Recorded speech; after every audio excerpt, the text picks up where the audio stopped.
Hey, Jojo, do you like wrestling? I imagine the Custodies do. You've got the bodies of luchadors, so I could see y'all enjoying some wrestling while watching the Emperor and nothing's going on, right? Yes, actually, I do enjoy wrestling.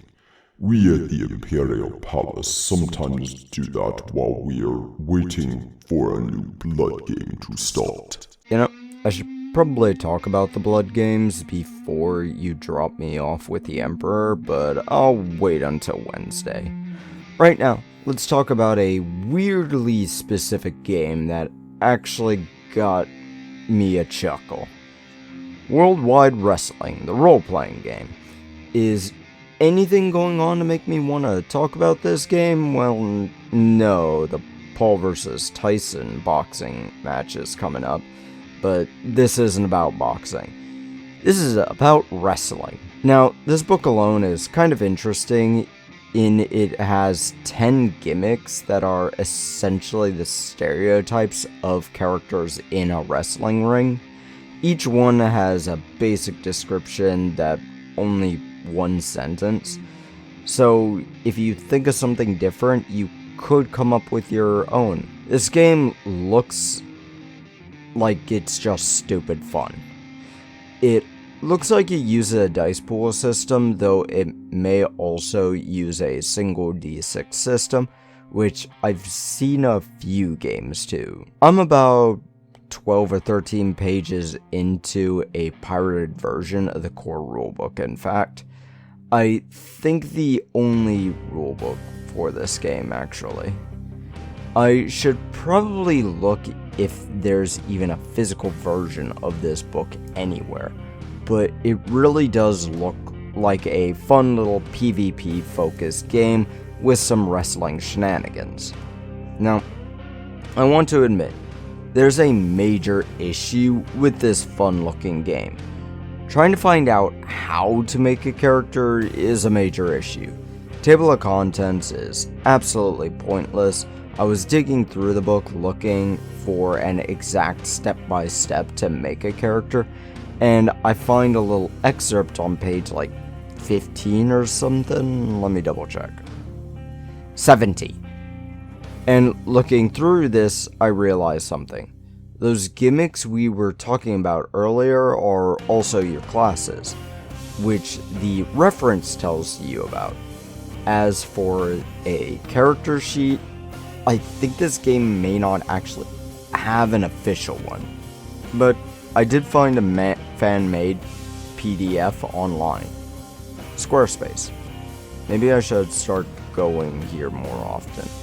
But this is a weird game in general. Looking at the gimmick stuff here, I sort of found out how to make a character. So let's talk about that. You've got 4 stats: look, power, real, and work. Well, I'll be honest, I found the stuff accidentally. So numbers in these spots range from -2 to +3. Looks is your charisma, power is your raw strength and aggression, real is your allowance of breaking the fourth wall and brings real stuff into the game, and work is your storytelling ability. Let's be honest, this game is less about wrestling and more about being a performer. You can find that stuff on page 41. I'll tell you that mostly because I need to tell myself to remember this. You then pick out a location you come from. Each gimmick gives some suggestions to fit into the thematics of it. Each one also says you can pick your own place. I'd recommend picking your own. We all know you're going to make yourself be from nowhere, Nebraska. You know you're a Courage fan. Then comes entrance. It gives some thematics, but I know what I would do. Heavy metal music, showman of an entrance. I am an actor by my very nature. When I play a wrestling video game, I'm looking for that powerful feel.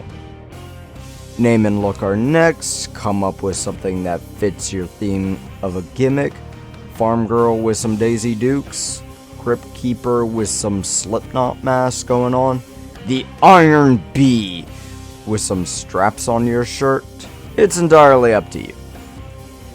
Then it goes into heat, which is also a subcategory of audience. What are these? It's weird. There's questions involved, and getting so many answers gives you a +1 to heat. When you hit +4, you get a +1 to audience. I'm pretty sure a high enough audience score gets you some buffs. I'm not 100% sure because this book is horrible to go through. Next is roll. Again, this is somewhere randomly beforehand, but I'm not 100% sure where. But you start with a roll and can use the move of the same name, gaining a +1 to heat for everyone of the opposite roll. So keep it a secret. You've got babyface, heel, celebrity, icon, and legend. Babyface is the goody two-shoes, heel is the bad guy, celebrity is fame outside the ring, icon is style inside the ring, and legend is memorabilia. There's apparently advanced rolls too, but I'm certain I'm missing some portion of this thing. Then there's moves, which there's a full chapter about these. Each gimmick comes with some automatically known, but they cause different effects to essentially play up the show. You'll always get a finishing move or something equivalent. I know one move is called promo, which essentially just advertises to manipulate the audience. I scrolled past this earlier. There's something called the rest, which goes into multiple things. Injury, which is when certain situations happen. You'll get certain effects listed in your injury section. I don't feel like hunting through the book to get a list of the injuries and figuring out what they do. Momentum comes next. Momentum is a pool of points that lets you give yourself bonuses to rolls. You can choose to spend these points for certain moves and stuff to buff them up. After that is audience, which explains it, kind of. It seems your audience boosts momentum too, which is a pretty good thing. Of course, if you hit a +4, you call it out first because only one can be at the top. Anyone else with a +4 that didn't call it first has to degrade themselves to +3. Then it goes into advancements. You can get advancement in 3 ways. You get your first audience score to +4 or to 0 for the first time in a session. You get a championship belt, or you end a feud in an audience satisfying way. Now, when you gain advancements, you can spend the points in different ways. You can add +1 to any stat to a maximum of +3. A +1 to audience, pick another move from your gimmick or another gimmick. You can create a custom move. You can gain a manager, valet, or enforcer, or form a dedicated tag team. When you get 3 of these things, you can create a new character and play both of them at the same time, or swap between them as you wish. Retire the original character and pick a non-player wrestler, NPW, to play for the next episode, which is Session, which leads to your original character coming back in some Creed Tudor sort of way, or the character actually retires because I'm good, peace, which leads to your making a whole new character, or take a NPW to play as. This game doesn't seem to be meant for running long campaigns. It's meant for campaigns, but like a year, really, at most. This is not meant for long-term adventures, more for short-term seasonal things. This is a horrible book to read, but the concept is fun and silly. But now we need to talk about Custodies, right, Jojo? I'm trying to get a pre-order of your codex now, so shove off.